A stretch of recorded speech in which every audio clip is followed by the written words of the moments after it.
किसी भी काम की शुरुआत में अगर हम उससे जुड़ी सभी जरूरी बातें समझ लेते हैं तो हमें सफलता मिलने की संभावनाएं काफ़ी बढ़ जाती हैं। पुराने समय में एक व्यक्ति अपने गांव के लोगों के छोटे छोटे काम करके किसी तरह खाने व्यवस्था करता था। उसके परिवार में कोई नहीं था। वह अकेला था। एक दिन गरीबी से तंग आकर उसने सोचा कि उसे बड़े नगर में जाना चाहिए। वहाँ ज्यादा काम मिलेगा और ज्यादा धन कमाने के अवसर मिल सकते हैं। वो व्यक्ति गांव के करीब स्थित बड़े नगर पहुंच गया। गांव से निकलने के बाद जब वह नगर में पहुंचा, तब तक उसने कुछ खाया नहीं था।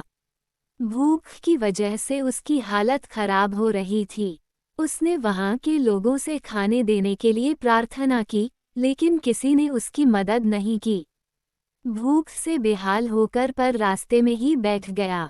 तभी एक सेठ की नज़र उस लड़के पर पड़ी तो उसने उसे बुलाया। भूखे व्यक्ति पर उसे दया आई और खाना दिया।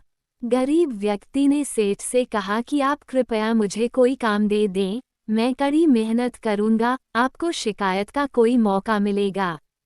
सेठ ने उसे अपने यहाँ काम पर रख लिया। वह लकड़ियों का व्यापार करता था।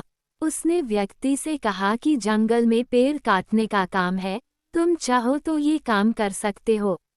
गरीब व्यक्ति इस काम के लिए तैयार हो गया। अगले दिन सेठ ने लड़के को नई कुल्हाड़ी दी और अपने बाग में उसे बता दिया कि कौन कौन से पेड़ काटना है।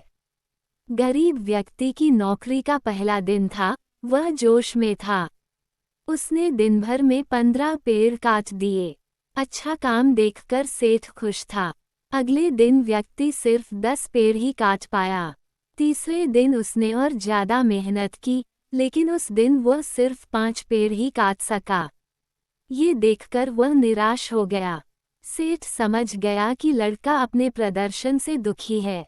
उसने कहा कि तुम रोज सुबह पेड़ काटने से पहले कुल्हाड़ी की धार तेज करते हो या नहीं? व्यक्ति ने कहा कि नहीं, मैं तो धार तेज नहीं की।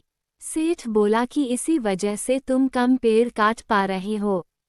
अगर कुल्हाड़ी में धार ही नहीं होगी तो पूरी मेहनत बेकार हो जाएगी और तुम अच्छा काम नहीं कर पाओगे। उस गरीब व्यक्ति अपनी गलती समझ आ गई। उसे इस बात का ज्ञान ही नहीं था कि कुल्हाड़ी धार रोज तेज करनी चाहिए। अगले दिन से उसका प्रदर्शन सुधर गया और वह ज्यादा पेड़ काटने लगा। अगर हम किसी काम में सफल होना चाहते हैं तो शुरुआत में ही हमें उस काम से जुड़ी सभी जरूरी बातें समझ लेनी चाहिए। तभी हम सफल हो सकते हैं।